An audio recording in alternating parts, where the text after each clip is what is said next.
Saya Regita Depari. Di sini saya bersama seorang remaja. Saya mau mewawancarai remaja tersebut untuk mendapatkan informasi tentang isu-isu yang terjadi pada remaja pada saat ini. Tugas ini untuk memenuhi mata kuliah Pak SMP. Coba deh perkenalkan dirinya. Perkenalkan, nama saya Serina Burginting. Saya siswa SMP dari SMP Swasta Ceras Bangka. Saya biasa dipanggil Ul sih Kak, dalam kehidupan sehari-hari aku dipanggil Ul. Jadi di sini kakak mau bertanya, ya kita kayak cakap-cakap aja ya. Iya boleh. Jadi pertanyaannya, yang adik lihat sekarang ini, apa isu-isu yang terjadi pada remaja di usia adik gitu? Atau adik pernah mengalami dari isu-isu yang adik lihat? Menurutku sih kan Kak, aku nggak pernah kayak terjerumus ke isu-isu remaja sekarang, karena aku dari keluarga yang kayak rajin ke gereja gitu. Hadirat Tuhan ada dalam keluarga, jadi kayak apapun itu selalu menurut firman. Jadi kalau udah kita jalan menurut firman kan nggak mungkin lagi bisa terjerumus gitu. Terus aku juara kan Kak, juara terus di sekolah. Jadi ya pasti kalau orang yang juara punya ilmu itu pasti berpikirnya panjang, niatnya cuma mau merebut prestasi, menggapai ilmu, mencari wawasan setinggi-tingginya, bukan kayak membahas isu-isu yang cuma sedikit aja yang menghasilkan dampak-dampak negatif bagi kehidupan. Jadi aku itu nggak pernah mengalami isu-isu itu, tapi aku melihat isu-isu itu dari temanku, dari teman-temanku, dari sekitarku, dari masyarakat. Ini juga banyak sekarang remaja-remaja zaman sekarang sudah mengalami isu-isu remaja tuh. Isu-isunya bukan cuma di berita aja, tapi udah sampai ke remaja-remaja sekarang ini. Isu itu dulu memang kita cuma baca-baca gitu, isu berarti kan belum berita yang nyata, belum dirasakan. Sekarang isu itu udah kayak bukan isu lagi, udah kenyataannya dalam masa remaja sekarang, bukan isu lagi lah. Masa remaja sekarang udah banyak yang terjerumus ke dalam isu-isu yang udah pernah kita dengar gitu kan Kak. Salah satu isunya tuh kenakalan remaja. Kita lihat sekarang banyak siswa-siswa SMP yang narkoba, keluar malam, kebut-kebutan, baru kayak racing lomba balap motor itu Kak. Ya kita tahu kan balap motor itu nggak ada dampak positifnya sama kita, banyak dampak negatifnya. Salah satu kan kalau balap motor itu suaranya mengganggu masyarakat juga, jadi orang mengira setiap orang yang balap motor itu geng motor gitu. Terus salah satu kenakalan remaja lagi, anak-anak SMP kelas 1 aja dia udah bisa merokok gitu Kak. Padahal itu kan di zaman dulu kita jarang ngelihat anak-anak gitu. Dulu kita kayak masih remaja kayak main-main kelereng, main karet, main ulang, pokoknya kita waktunya dibanyain ke teman-teman aja. Tapi sekarang nggak ada sih gitu Kak. Jadi yang dilihat itu kenakalan remaja ya kan. Terus yang lain deh, misalnya ada teman-temannya ini kan masa daring, atau ada siswa SMP yang pernikahan dini gitu, nggak ada deh.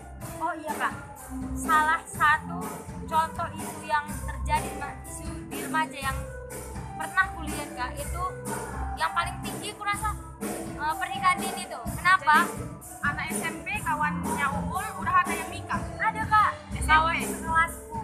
Nah, jadi aku tengok dia sebelum nikah itu kita tahu kenapa. Aku tahu sih Kak kenapa faktornya dia menikah itu kan. Yang pertama faktor uang dari orang tuanya, mungkin orang tuanya nggak bisa membiayai dia lagi sekolah, apalagi di pandemi sekarang. Sekarang orang tua mengeluarkan uang bukan cuma untuk membeli buku, bayar uang sekolah, bukan, memenuhi fasilitas termasuk HP, paket aja, kuota, pasti kan banyak kan Kak. Jadi itu juga, jadi sebelum dia mengalami pernikahan ini tuh Kak, dia kayak males belajar, ngabsen juga malas gitu kan. Terus ditengok udah nikah aja gitu, dan nikah dengan bangganya dia nikah dini tuh itu anak zaman sekarang. Pernikahan itu bukan sesuatu yang malu di pernikahan dini, malah diumbar-umbar di media sosial atau kan di masa remaja itu kayak dia masih kecil malu lagi gitu kan Kak? Masih panjang. Apalagi pasti nanti dijadi bahan pembicaraan. Jadi pernikahan ini juga menunjang tingginya isu-isu itu lah Kak. Memang pernikahan dini, kenakalan remaja itu semua yang harus ngambil peran itu orang tua, gereja, baru yang paling penting itu teman-teman pergaulannya juga harus membawa dia ke positif. Mungkin teman-teman di pergaulannya juga dia bergaul dengan orang-orang yang tidak membangun karakternya seperti itu ya. Jadi deh Itulah remaja sekarang Kak. Remaja sekarang lebih suka condong berteman sama orang-orang viral. Viralnya tuh Kakak Cari bagaimana? famous. Dia cuma mau terkenal, tapi yang terkenalnya itu ke yang negatif. Terkenalnya nggak pernah yang menghasilkan positif. Terkenalnya pasti negatif. Di zaman sekarang kita susah nengok pertemanan yang menghasilkan positif. Orang semua ngejar-ngejar yang viral, tapi viralnya itu menghasilkan negatif daripada yang menghasilkan positifnya. karena memang masa remaja itu kita tahu masa yang labil ya Dek. Iya. Kamu ngalami atau enggak? Kamu ngerasa misalnya dari segi emosi gitu bisa ngontrol emosinya atau apa gitu? Kalau kurasa belum ya Kak. Kalau emosi belum lagi tuh kayak kita kan kadang kalau capek belajar emosi masih bisa nangis, bisa marah gitu. Tapi yang positif lah ya. Jadi dari isu-isu yang Adik lihat dari teman-temannya dan yang dialami, apa saja dampak pada remajanya Uul?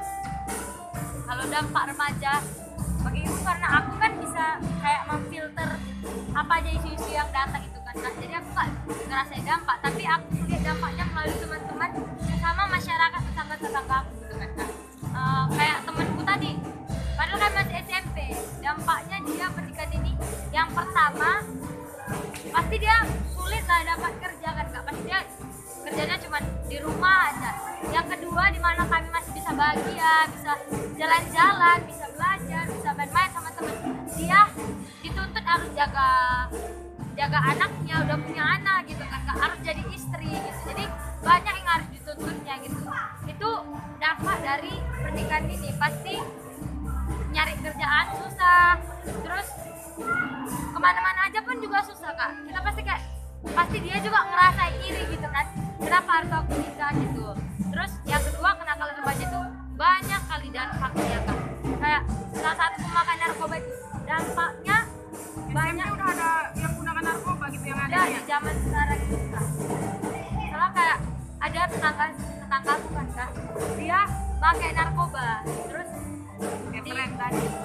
ikut teman gitu Kak. Nah, terus dia ditaruh lah di rehab sama orang tuanya, kabur terus udah kabur, orang tuanya ya kayak naruh dia di rumah lah gitu kan Kak. Tapi celengan orang tuanya semua barang-barang di rumah itu pasti dijualnya. Aku punya tetangga aja mau dicurinya gitu kan. Berarti kan dampaknya bukan cuma untuk dia keluarganya, tapi orang lain juga punya dampak negatifnya gitu dari memakai narkoba itu. Ya.